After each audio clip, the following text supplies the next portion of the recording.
What's going on, you guys? Welcome back to the channel. I am Pierre, your friendly neighborhood medical sales rep, just trying to help you guys understand the industry, get a foot in the door, and hopefully get that job that you are wanting. And jump into this career because I'm really enjoying it. I've been fairly successful in it, and I'm excited to share that journey with you guys. So, talking with some of my friends and getting a few emails, I've been getting a lot of questions in regards to interviews, and a lot of people are currently in that process where during these times right now they're having to interview and definitely go up against people that have far more experience than they do because of the times that we are in. So I wanted to give you guys at least, a little leg up in that format, hopefully help you guys understand some questions that you're going to get asked in that interview process. And if you're new here, don't forget to subscribe. All right, so one of the first questions that I was asked when I was getting into medical sales threw me for a loop.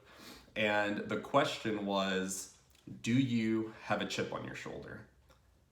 Some of you guys are probably like, why would that throw you into a loop? And other of you might be wondering the same thing that I was wondering at the time. What does that mean?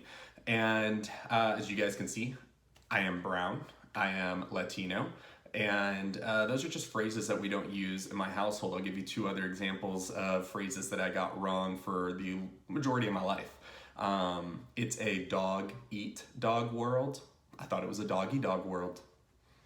Yeah, that's a little bit embarrassing. I also thought that it was a bowl in a china shop, like a bowl that you can eat out of, compared to a bowl in a china shop.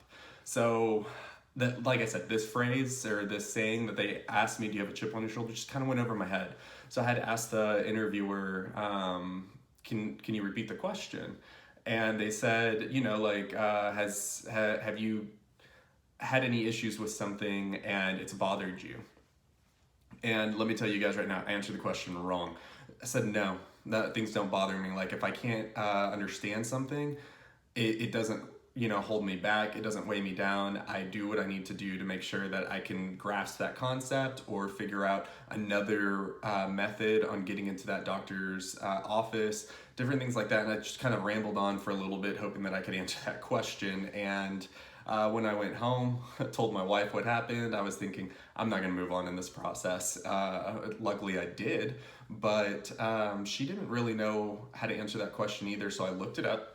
And for you guys out there that are football fans, it is also considered Tom Brady Syndrome.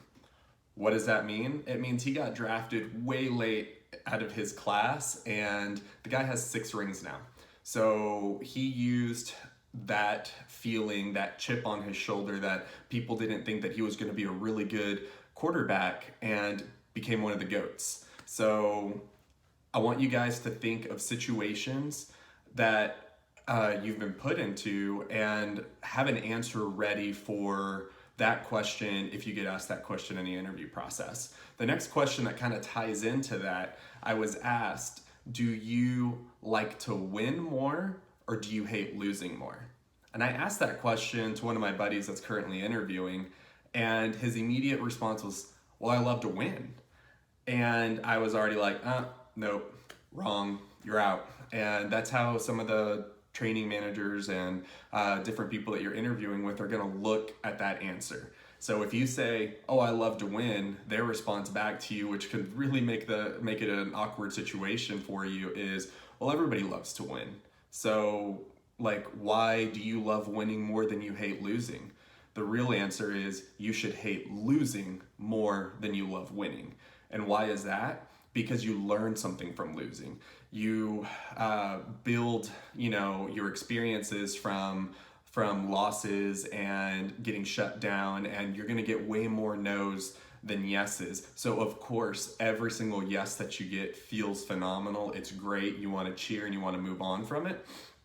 But you internally should hate losing more than you do winning. So that was another question that I got asked in the interview process. So for you guys out there that would probably answer, I love to win more, correct that answer. You hate losing more. And then I got thrown a little logical question. And I will admit, I got this one wrong. I kind of threw out some answers that kind of fell into the right category, but Again, it was wrong. I'm not afraid to admit that. And the question is, why are manholes round? Now, I'm not talking about like my mouth or holes on a man. I'm talking about, you know, where the Ninja Turtles pop out of, the sewers and stuff. Why are those manholes round? So before you continue on, write your answer in the comment. Let's see where you guys were thinking this question was going to, because I want to know who actually logically understood that question.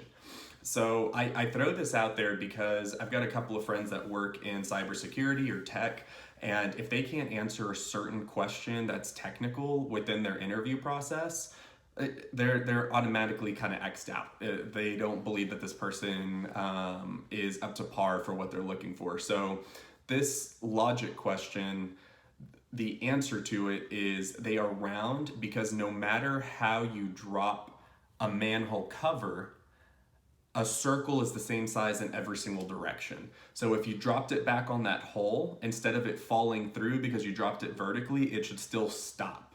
Just like, opposite of, let's pretend you had a square.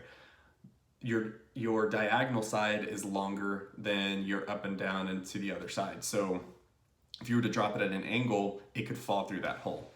So just, you know, a little food for thought. Think logically, think that you might get asked some type of logical question like that, and hopefully, you know, you are ready for it, and hopefully maybe it's a question that I go over in some future videos. So if you guys like this content, please give it a thumbs up. If you haven't already, subscribe. And again, this is going to be a series on interview questions, and the video should be short and sweet, and you could just, you know, listen to it real quick and hopefully get some knowledge out of it. All right, guys, until the next one.